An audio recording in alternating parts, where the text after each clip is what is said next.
ঈমান এটি এত গুরুত্বপূর্ণ বিষয় যে ঈমানের 6টি আরকান রয়েছে। এই 6টি আরকানকে দৃঢ়তার সাথে বিশ্বাস করতে হবে। এই 6টি আরকানকে কোনোভাবে বিন্দু পরিমাণ অণুপরিমাণ সংশয় সন্দেহ রাখার সুযোগ নেই। চিন্তা করা যায়? আল্লাহু আকবার, কোনোভাবে সুযোগ নেই। আর কারণ ঈমান সিত্তা, 6টি ঈমান। আমানতু বিল্লাহি ওয়া মালাইকাতিহি ওয়া কুতুবিহি ওয়া রুসুলিহি ওয়াল ইয়াউমিল আখিরি ওয়াল কদরি খাইরিহি ওয়া শাররিহি।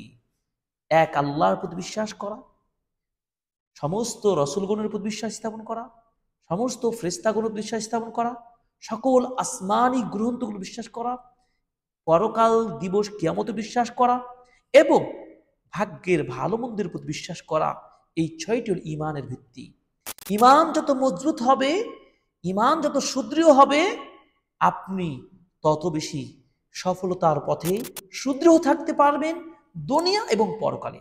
দেখুন আল্লাহ সুবহানাহু ওয়া তাআলা বলছেন কি, ইউসাব্বিতুল্লাহু আল্লাযীনা আমানু বিল কওলিস সাবিতি ফিল হায়াতিদ দুনিয়া ওয়া ফিল আখিরাহ। আল্লাহ সুবহানাহু ওয়া তাআলা বলছেন, যারা ঈমান এনেছে তাদেরকে দুনিয়া ও আখিরাতে আল্লাহ সুদৃঢ় বাণী দ্বারা অবিচল রাখেন।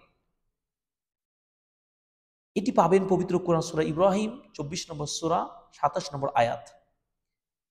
তার মানে ঈমানের উপর অবিচল থাকতে পারবেন দুনিয়া ও আখিরাতে যদি ঈমানকে আপনি সুদৃঢ় রাখতে পারেন।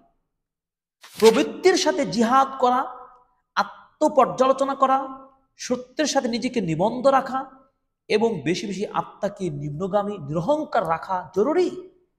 এভাবে যদি চলতে পারি এবং প্রচেষ্টা যদি অব্যাহত রাখতে পারি, তাহলে ঈমান আমাদের বাড়বে।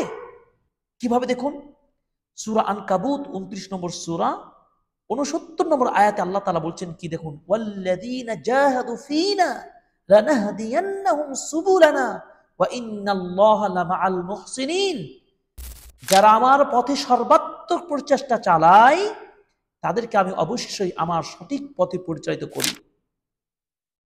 আপনি যদি চেষ্টা করেন ঈমান বাড়বে, আপনি যদি চেষ্টা না করেন তাহলে আপনি কখনো ঈমানের চূড়ায় অংশ নিতে পারবেন না।